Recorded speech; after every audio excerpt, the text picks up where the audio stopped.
Very blessed morning to each and every one of us. Napakabuti ng Panginoon. Walang katulad ang pag-ibig niya, walang katulad ang pagmamahal niya, pag-aruga niya, at asikaso sa bawat mananampalataya niya. Magandang umaga po sa ating lahat. So sa umaga pong ito, atin pong tatalakayin.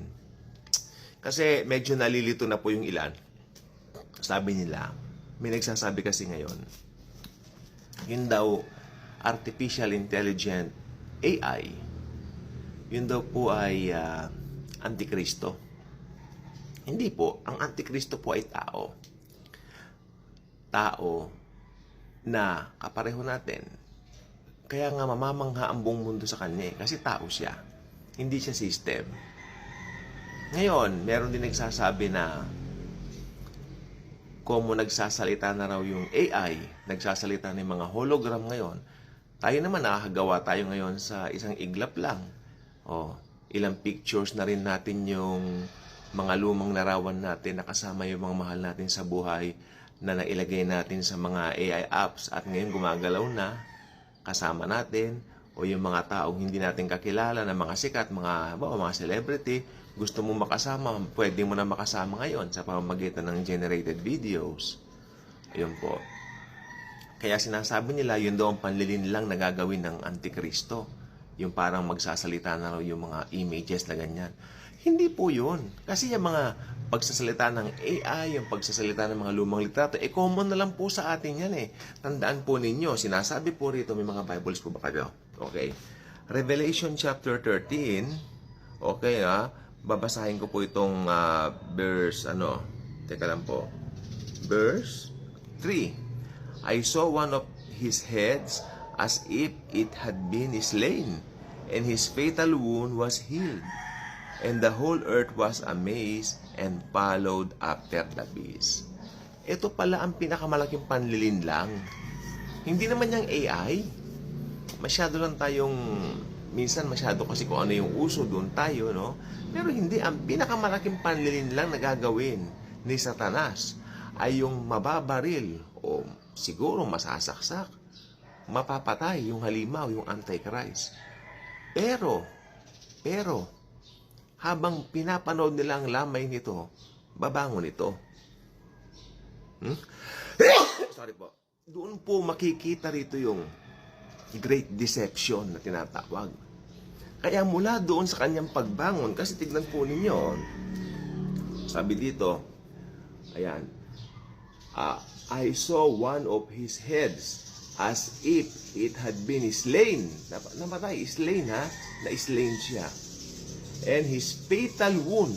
Alam niyo, pa nagkaroon ka ng sugat na, ako, minsan nasugat ako sa parang nasugatan ako, dumugo naman marami, pero gumaling din agad. Kasi hindi siya fatal wound, no? Pero pag fatal wound, ito po yung, halimbawa, na baril na saksak, mga ganun.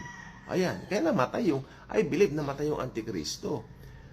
Sabi niya, and his fatal wound was healed, and the whole earth was amazed.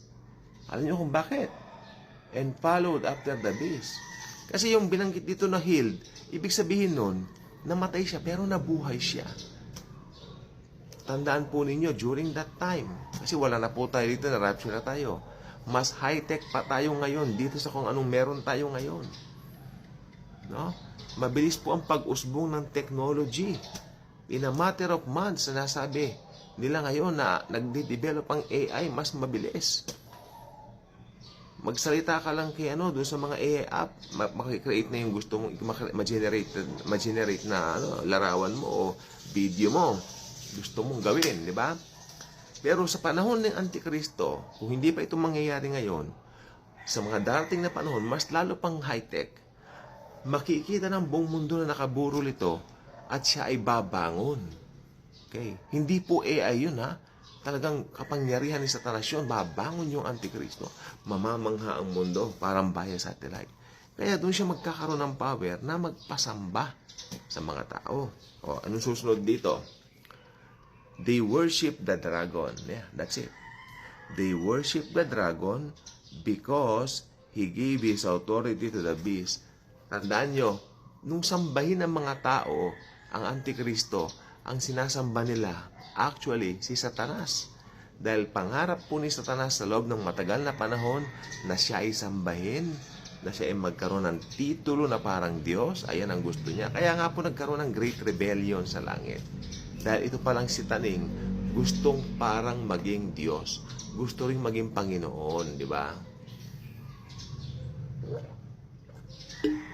Pero alam naman natin ang kinahinatnan niya at saka nung mga nabasa yung mga taong ay yung mga anghel na sumama sa kanya, sila ay itinapon. Iba nagkalat nga rito sa lupa. Kaya maraming diablo sa himpapawid kung tutuusin, no? Mga evil spirits, ito yung mga evil spirits na, halimbawa namatayan kayo ng mahal sa buhay, namatay yung mahal mo sa buhay, pagkatapos makikita mo nandoon siya, nakatayo pa rin, nakangiti sa'yo, take note, hindi na po siya yon. Familiar spirit yon. Mga diablo yon. Kasama sila doon sa mga angel na itinapon. Nanggagaya ng anyo, para nga manlin lang. Okay?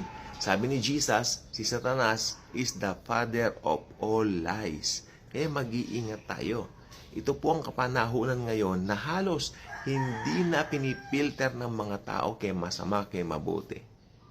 I am so sad at the same time dahil inabutan natin ang panahon na ganyan. Kami, itong edad namin na ito, may comparison tayo, no? Halimbawa, ano ba ang mga ugali ng mga tao noong 2011? Ano ang ugali ng tao ng mga, sige, agahan natin doon, mga 2006, 2007. Mga tao noon, ibang ugali kaysa ngayon. Nag-escalate ngayon yung asal ng tao, yung pride tumaas talaga. Kita po natin yan. Okay? And me being a person under grace, talagang sometimes, talagang ang tawag dito, macha-challenge ka rin kung paano mo hahayaan ng banal na espiritu na mag-flow. Kasi minsan yung mga ibang taong nakapaligid sa'yo, hindi ka rin nagagawa ng maganda. Yan po ang sinasabi ko. Diba? Kaya ang father of all lies po si Satanas. No? Pero ang daddy ko, nais siyang linlangin ni Satanas kasi namatay po yung, noong 2006, namatay yung mother ng daddy namin. And my dad was there. Ito yung bangkay ng lola ko.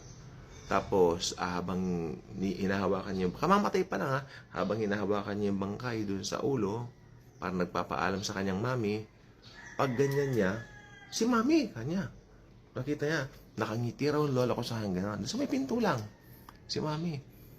Tapos tinitigan niya, lumayas ka Satanas, sabi niya. You are not my mom. My mom is dead already. Ito, nasa Panginoon na siya. Umalis, biglang nawala. Familiar spirits po yun, no? Talagang ganon. At ganyan ang mga pandideceive ni Satanas. Mas lalo po sa panahon ng tribulation. Kaya tignan niyo rito, there was given to him a mouth speaking arrogant words and blasphemies, and authority to act for 32 months was given to him. Alam naman natin yan. And he opened his mouth in blasphemies against God, to blaspheme His name and His tabernacle, that is those who dwell in heaven. Oh, sabi niya rito, it was also given to Him to make war with the saints and to overcome them, and authority over every tribe and people and tongue and nation was given to Him. Alam niyo yung mga ibang tao, hindi nila kailangan pilitin kasi namangha sila sa Antikristo. Kaya I believe yung iba, kusang loob na lalapit para magpatatak ng tatak ng 666. At ngayon po nasasaksihan na po natin ang marami mga panlilinlang ng diablo na nakapaligid na po sa atin pong kapanahunan ngayon.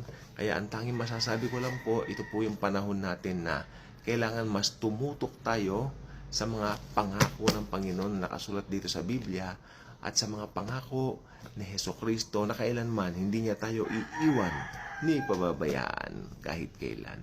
Ka-good vibes na po ba kayo? Kung hindi ba kayo ka-good vibes, maging ka-good vibes na by clicking that subscribe button.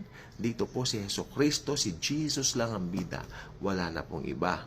Ang kanyang mga salita, ang kanyang mga pangako, at ang kanyang grasya at ang kanyang biyaya. Ito ang umaapaw, siksik, liglig, umaapaw sa ating lahat. Thank you and God bless sa atin lahat.